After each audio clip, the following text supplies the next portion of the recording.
একটি বিদ্যালয়ে ভারপ্রাপ্ত প্রধান শিক্ষক নিয়োগের দ্বন্দ্বে ৩ মাস থেকে আটকে আছে শিক্ষক কর্মচারীদের বেতন ভাতা। এতে মানবেতর জীবন পার করছেন তারা। বিষয়টি সুরাহার জন্য শিক্ষক কর্মচারীরা দপ্তরে দপ্তরে ঘোরাঘুরি করেও পাচ্ছেন না সুফল। তবে সংশ্লিষ্টদের সাথে কথা বলে জেলা প্রশাসক সমাধানের আশ্বাস দিলেও মেলেনি বেতন। একটি প্রকল্পের আওতায় ২০০০ সালে শেরপুরের নকলার ইসলামনগর সাইলামপুর উচ্চ বিদ্যালয়ে ২ বছরের জন্য চুক্তিভিত্তিক সহকারী শিক্ষক হিসেবে নিয়োগ পান সালমা আক্তার। তবে চুক্তি শেষ হওয়ার আগেই জাদুর কাঠির স্পর্শে স্থায়ী নিয়োগ পান তিনি। এছাড়াও স্বৈরাচারী কায়দায় ১৬ বছর তার স্বামী ম্যানেজিং কমিটি সভাপতির আশীর্বাদে ভারপ্রাপ্ত প্রধান শিক্ষকের পদও বাগিয়ে নেন সালমা। তবে শৃঙ্খলা ভঙ্গের কারণে সালমাকে গত বছরের শেষের দিকে তৎকালীন ম্যানেজিং কমিটি সাময়িক বরখাস্তের পর ৩ মাস ধরে বন্ধ বেতন ভাতা। আমরা বিগত ২ মাস যাবৎ কোনো এক অদৃশ্য শক্তির কারণে সরকারি বেতন ভাতা পাইতেছি না, যার জন্য আমরা শিক্ষক কর্মচারীরা অত্যন্ত মানবতার জীবনযাপন করতেছি। আপনাদের মাধ্যমে কর্তৃপক্ষের নিকট দৃষ্টি আকর্ষণ করতেছি, আমাদের বেতন ভাতা যাতে অতি দ্রুত প্রদান করা হয়। প্রায় ৩ মাস যাবৎ বেতন পাই না, আমাদের বেতনের প্রয়োজন, আমাদের সংসার চলতেছে না, আমরা অসহায় খুব দুরবস্থায় দিন যাপন করতেছি। আমাদের ছেলে মেয়েদের লেখাপড়ার প্রাইভেটে টাকা দিতে হয়, সংসারের খরচ যদি বাজারঘাট করতে হয়, কিন্তু আমাদের কোনো বেতন হাতি নাই। এ বিষয়ে নকলা উপজেলা শিক্ষা কর্মকর্তা সেলিম আহমেদ রুবেলের ভারপ্রাপ্ত প্রধান শিক্ষকের নিয়োগ এবং সালমা আক্তারের বহিষ্কার আদেশ অবৈধ বিবেচনা করে প্রতিবেদন দেন। প্রতিবেদনটি প্রত্যাখ্যান করেন বিদ্যালয়ের সাবেক ম্যানেজিং কমিটি। সব সদস্য আমরা মিটিং কল করি, মিটিংয়ের জন্য বলা হয়, আমাদের জন্য কোনো সাড়া দেয় না। স্কুলের কার্যক্রম ওর মতামতেই চালা, আমাদের জন্য কোর্টে মামলা করে। সরকার পতনের পর নতুন কমিটির দায়িত্ব পান উপজেলা নির্বাহী কর্মকর্তা, কিন্তু তিনিও সালমা আক্তারকে বহাল করার অপচেষ্টা করছেন বলে দাবি সাবেক সভাপতির। বর্তমানে যে ভারপ্রাপ্ত প্রধান শিক্ষক আছে সে অবৈধ, তার কোনো কাগজপত্র নেই। সে সরকার থেকে তার অডিটে ধরা পড়ছে, তার টাকা ঘুরতে চাইছে যে তুমি যা বেতন খাইছো সব ঘুরে দেবো। সে টাকা না দিয়া এমনি জোর করে এসে আবার মাস্টার জোর করিয়ে করতেছে।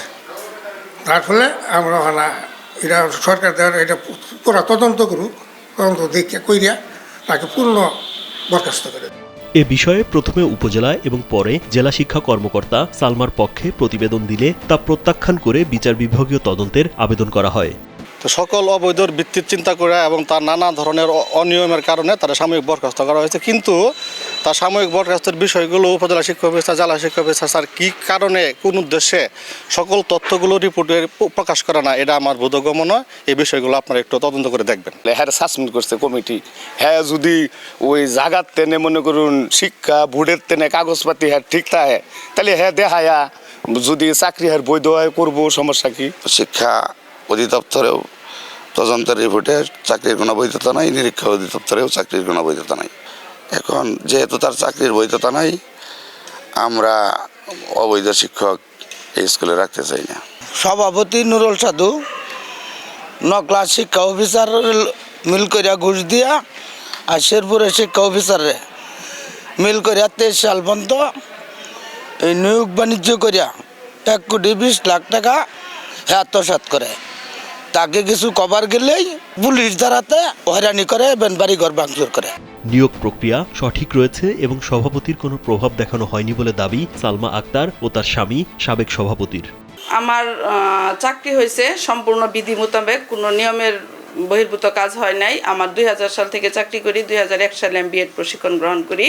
তারপর থেকে আমি সম্পূর্ণ নিয়ম মতোই চাকরি করতেছি, নিয়মের কোনো গাফিলতি আমি করি নাই। প্রধান শিক্ষক সেখানে ছিল, ডিজির প্রতিনিধি ছিল, মাধ্যমিক স্যারের সেখানে ছিল, তাহলে টাকা নিলে তো সবাই দোষী হবে। আমি টাকা নিয়ে নিয়োগ দিলে আমি একা নিয়োগ দিতে পারবো? টাকা নিলে তো সবাই নিছে, কিন্তু আমার জানা মতে কেউ টাকা নেয় নাই। যারা অভিযোগ করেছেন তারা অভিযোগগুলি সঠিক করে নাই, কারণ এটা তাদের হয়তো ব্যক্তিগত হিংসায় চরিতার্থ করার জন্য এটা আমার উপরে ক্লেমটা দেওয়া হয়েছে। তবে চাকরির নিয়োগ প্রক্রিয়া অবৈধ হওয়ার পরও বহাল তবিয়তে থাকা সালমা আক্তারের নিয়োগের ব্যাপারে ব্রডশিটে জবাব দেওয়া হয়েছে। এছাড়াও ঊর্ধ্বতন কর্তৃপক্ষের সঙ্গে কথা বলে বেতন ছাড়ার দাবি এই কর্মকর্তার। আমাদের কাছে যেটা মনে হয়েছে সেইভাবে দিয়েছি।